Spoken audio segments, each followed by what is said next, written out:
Kemudian untuk akuntansi sendiri itu saya mengenal ada dua metode atau dua basis dasar ya, yaitu yang pertama ada metode akuntansi berbasis kas atau cash basis, ada juga akuntansi berbasis accrual atau accrual basis. Nah, diharapkan nanti memahami yang accrual basis ya, karena dari auditor itu hanya mengakui laporan keuangan yang berbasis accrual. Untuk akuntansi yang berbasis kas ya, kita bahas dulu supaya paham perbedaannya. Ini adalah metode akuntansi yang berbasis dasar tunai.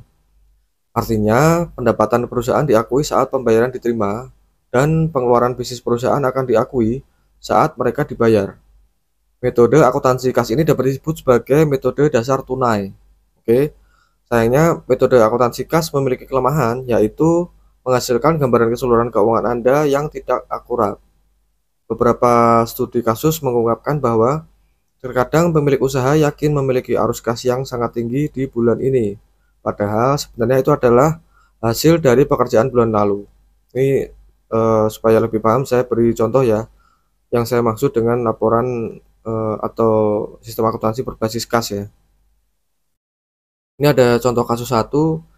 Pada tanggal 20 September 2023, toko Madesu membeli bahan baku ke toko Samosa, yaitu daging ayam sebanyak 50 kg senilai 1.500.000. Oke.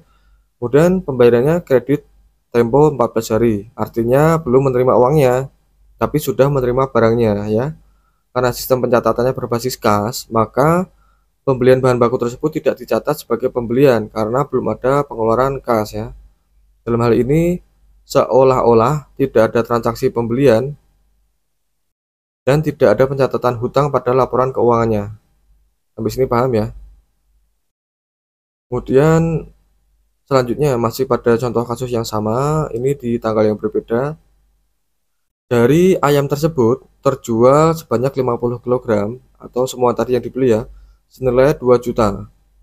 Maka pada akhir bulan September, arus kas masuk adalah 2 juta rupiah dan arus keluarnya tidak ada karena tidak melakukan pembayaran kan, tadi masih hutang.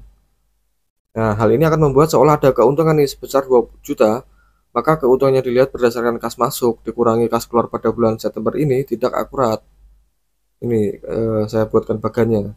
Jadi ada pemasukan 2 juta dari penjualan, tetapi tidak ada pengeluaran nih, karena tadi kan masih hutang ya. Jadi seolah-olah itu ada keuntungan tuh, ada selisih dari pemasukan dan pengeluaran sebanyak 2 juta. Nah, ini adalah analisa keuntungan yang tidak akurat. Kemudian saya beri contoh lagi nih, contoh kasus yang kedua ya. Itu tanggal 25 September 2023, Bu Yanti membeli botol plastik 2000 pieces dengan total 1.700.000 dibayar tunai. Oke, dia beli 2000 pieces dan sudah langsung dibayar pakai tunai, sudah lunas ya. Kemudian dijual kepada Pak Yudi 2000 pieces juga, berarti langsung habis dengan total nilai 2 juta secara kredit. Artinya barangnya sudah keluar tetapi tidak menerima uangnya. Nah, karena pencatatan berbasis kas, maka transaksi penjualan ini tidak diakui dan tidak dicatat, makanya tidak ada piutang juga. Ini akan membuat seolah Bu Yanti ada rugi nih 1.700.000 pada saat transaksi karena sudah ada kas keluar sebanyak 1.700.000 untuk tadi ya pembelian modalnya, tetapi tidak ada kas masuk. Nah, ini saya buatkan juga bagannya supaya paham gambarannya. Ini ada pemasukan 0 ya kan, karena tadi kan berupa piutang ya, belum dibayarkan ya. Jadi 0, kemudian ada pengeluaran 1.700.000 saat pembelanjaan tadi. Jadi keuntungannya minus nih, atau kita sebut rugi 1.700.000. Ini akan membuat seolah Bu Yanti rugi 1.700.000 ya. Sampai sini paham ya. Nah, kemudian masih case yang sama. Ini sudah beda bulan tapi ya.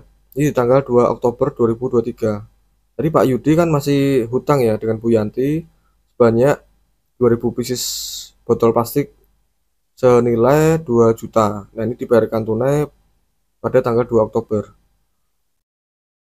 Kemudian ini saya buatkan bagannya. Pada bulan Oktober, tanggal 2 khususnya, itu ada pemasukan 2 juta rupiah. Tetapi tidak ada pengeluaran. Karena pengeluarannya adalah pengeluaran pembelian pada bulan September ya, yaitu pada tanggal 25 tadi ya. Maka seolah-olah ini ada untung nih 2 juta. Padahal itu sebenarnya kan hasil dari penjualan bulan lalu, tapi masuk uangnya di bulan Oktober. Nah, itu karena berbasis kas, makanya seolah ada keuntungan 2 juta. Ini yang saya bilang tidak akurat. Nah, sampai sini paham ya? Selanjutnya kita akan bahas metode akuntansi yang berbasis accrual.